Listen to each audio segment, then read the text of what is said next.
a few dashes of passion bitters. So, hop, bit of fresh lime this time, bit of sugar syrup, some delicious crème d'abricot, hop, and a bit of gin.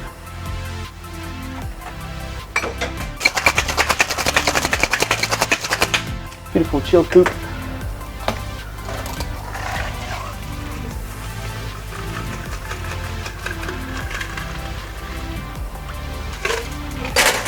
Champagne to top it up.